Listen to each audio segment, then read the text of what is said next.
We all know the phrase, what goes around comes around. But look closely at how the world actually operates, and the math rarely seems to add up. You see good, honest people struggling to catch a break, while someone who actively makes the world worse speeds through life in luxury. This is an ancient frustration. Thousands of years ago, a man named Sudama looked at his own crushing poverty, and then looked at his childhood friend, Lord Krishna, who lived as a wealthy king.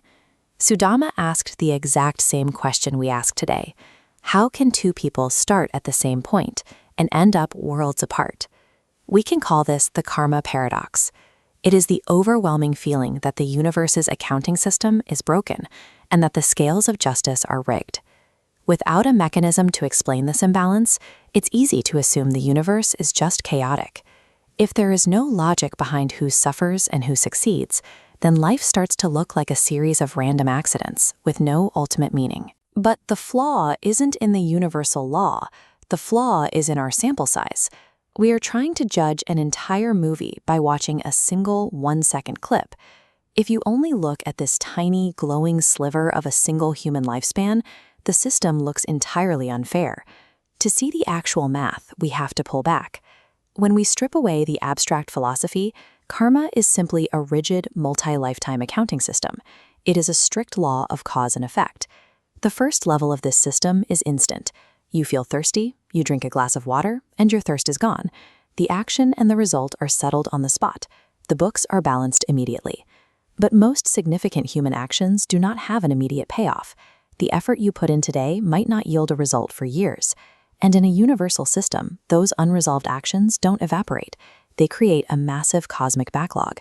That backlog is Sanchita karma, a massive unseen vault where every unresolved past action is deposited. Some sit dormant for vast stretches. King Dashratha's tragic mistake as a young hunter struck him decades later. Other actions take 50 lifetimes to ripen at the bottom. Karmic consequences are never lost. They simply wait in the dark until the environment is perfectly calibrated for their execution. The grain that flows out for you to use today is prarabdha karma, the measured portion of that massive backlog scheduled for this lifetime. It dictates your baseline parameters, your physical body, family environment, wealth, and the major life events you'll navigate. In modern terms, we have names for this preloaded script. We call it destiny or fate. When we don't understand the math behind it, we call it luck. Now, look back at the paradox from the beginning. That awful person living a life of luxury.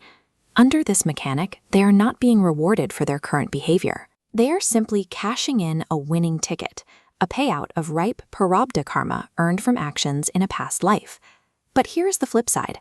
By acting ruthlessly today, they're pouring dark grain into the top of their vault.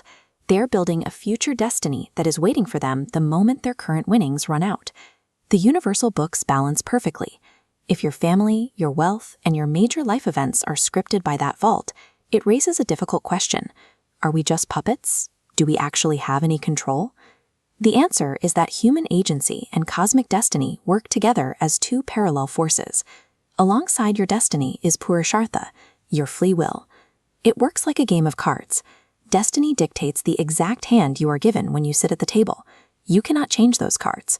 But free will is the power of how you choose to play them. It is a continuous feedback loop. The destiny you are experiencing right now was built by the choices you made in the past. And the choices you make at this very second are building the destiny you will walk on tomorrow. You are never a helpless passenger.